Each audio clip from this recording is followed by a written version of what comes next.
Hello, ഞാനേ ഇന്നൊരു കഥ പറയാം. കഥ എന്ന് പറഞ്ഞിട്ടുണ്ടെങ്കിൽ ഞാൻ ഉന്നക്കായ ഉണ്ടാക്കാൻ തുടങ്ങിയിട്ട് അത് അടയായിട്ട് മാറിയ കഥ. അപ്പം നിങ്ങൾ വിചാരിക്കണ്ട അതെന്താ അങ്ങനെയെന്ന്. അതെ, ഞാനൊരു വീഡിയോ കണ്ടിട്ട് ഉന്നക്കായ ഉണ്ടാക്കാൻ പോയി. ഉന്നക്കായ ഉണ്ടാക്കാനായിട്ട് ആദ്യം ഞാൻ ഫില്ലിങ്ങൊക്കെ റെഡിയാക്കി പഴം പുഴുങ്ങാൻ വെച്ചപ്പോൾ ഞാൻ പഴം പുഴുങ്ങി, പക്ഷേ കുറച്ച് പഴത്തിൻ്റെ വീഡിയോ തന്നെ ഞാൻ കണ്ടത്. എന്നാലും അത്ര അധികം പഴുത്തിട്ടുണ്ടായില്ല എൻ്റെ പഴം. എന്നാലും ഞാൻ പുഴുങ്ങിയൊക്കെ വന്നപ്പോൾ കുറച്ചധികം പഴുപ്പായി. അപ്പോഴൊന്നും എനിക്ക് പണി കിട്ടിയെന്ന് എനിക്ക് മനസ്സിലായിട്ടുണ്ടായില്ല. അങ്ങനെ ഞാനത് മാഷ് ചെയ്തപ്പോഴാണ് എനിക്ക് മനസ്സിലായത് പണി കിട്ടിയെന്നുള്ളത്. എന്നാലും പോട്ടെ, ഞാൻ കുറച്ച് പൊടിയൊക്കെ ഇട്ട് അഡ്ജസ്റ്റ് ചെയ്ത്, മീൻസ് മൈദപ്പൊടിയായിരുന്നു. കുറച്ച് മൈദപ്പൊടിയൊക്കെ ഇട്ട് അഡ്ജസ്റ്റ് ചെയ്തിട്ടും ഉന്നക്കായ ഞാൻ വിളിക്കുന്നോടത്തേക്ക് അങ്ങോട്ട് വരുന്നില്ല. ഞാൻ പറയുന്നത് ഉന്നക്കായ കേൾക്കുന്നില്ല.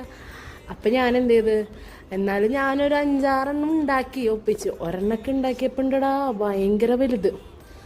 എന്താ എൻ്റെ ഉന്നക്കായ മാത്രം ഇങ്ങനെയെന്നുള്ള ചിന്ത വരെ എനിക്ക് പോയി. അങ്ങനെ ഞാൻ അതിൻ്റെ തലേ ദിവസം നമുക്ക് പൊരുത്തിലാട് ഉണ്ടാക്കാൻ വേണ്ടിയിട്ട് കുറച്ച് ഇല വെട്ടിയത് അപ്പുറത്തിരിക്കണ്ടായിരുന്നു. അപ്പം ഐഡിയ വന്നു, അങ്ങനെ ഉണ്ടാക്കിയാലോ. അങ്ങനെ ഞാൻ എന്ത് ചെയ്തു, അപ്പോൾ ഭയങ്കര ലൂസായിരുന്നു. നിങ്ങൾക്ക് കാണുമ്പോൾ മനസ്സിലാവും, ഭയങ്കര ലൂസായിരുന്നു എൻ്റെ ആ ഉന്നക്കായുടെ മാവ്.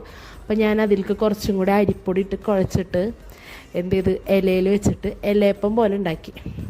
ഇലയപ്പം പോലെ എന്ന് പറഞ്ഞാൽ ആദ്യം കുറച്ച് ഒരു പീസ് ഇല എടുത്തിട്ട് കുറച്ച് അതൊന്ന് കഴുകിയിട്ട് കുറച്ച് ഈ ഒരു ഉന്നക്കായുടെ ഒരു പഴവും അരിപ്പൊടിയും കൂടെ ചേർത്ത് മിക്സ് വെച്ചിട്ട് ഇങ്ങനെ പരത്തും. എന്നിട്ട് അതിൽ കുറച്ച് ഉന്നക്കായുടെ ഫില്ലിങ് ഇട്ടിട്ട് മടക്കിയിട്ട് ആവി കയറ്റിയെടുക്കും. അപ്പുണ്ടോ കിടിലൻ സാധനം. കിടിലെന്ന് പറഞ്ഞിട്ടുണ്ടെങ്കിൽ എനിക്ക് തോന്നി ഉന്നക്കായ ശരിയാവാഞ്ഞത് നന്നായി എന്ന് വരെ എനിക്ക് തോന്നി, കാരണം അത്ര ടേസ്റ്റ് ഉണ്ടായിരുന്നു. അപ്പോൾ നമ്മളിങ്ങനെ ഉന്നക്കായൊക്കെ ഉണ്ടാക്കാൻ വേണ്ടിയിട്ട് പഴുത്ത പഴം വെച്ചിട്ട് ഉണ്ടാക്കിയിട്ട് പണി കിട്ടിയവർ ഇതൊന്ന് ട്രൈ ചെയ്ത് നോക്കുക. അല്ലാത്തവരും ട്രൈ ചെയ്ത് നോക്കിട്ടാ, കിടിലായിട്ടാണ്. അങ്ങനെ ഞാൻ എന്ത് ചെയ്ത്, ഒരു 3 പഴം വെച്ച് ഉന്നക്കായ ഉണ്ടാക്കാൻ പോയ ഞാൻ 2 സ്നാക്സ് ഉണ്ടാക്കി.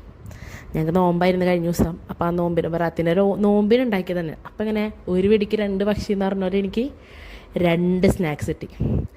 അപ്പം ഇങ്ങനെ ആർക്കെങ്കിലും പറ്റിയിട്ടൊക്കെ ഉണ്ടെങ്കിൽ കമൻറ്റ് ചെയ്യട്ടാ, എന്നെപ്പോലെ പഴുത്ത. പക്ഷെ എനിക്കറിയില്ലടോ, ഞാൻ പഴത്തിൻ്റെ വീഡിയോ തന്നെ കണ്ടത്. എവിടെയോ എന്തോ ഒരു തകരാറ് പോലെ എനിക്ക് ഫീൽ ചെയ്തത്.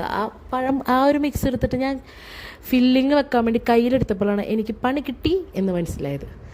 അപ്പോൾ ഉന്നക്കായ ഇതേപോലെ ആരും ട്രൈ ചെയ്യണമെന്ന് ഞാൻ പറയില്ല, പക്ഷേ ഇലയുടെ എല്ലാവരും ഒന്നിങ്ങനെ ട്രൈ ചെയ്ത് നോക്കിട്ടാ. അപ്പോൾ ഓക്കെ, ബൈ.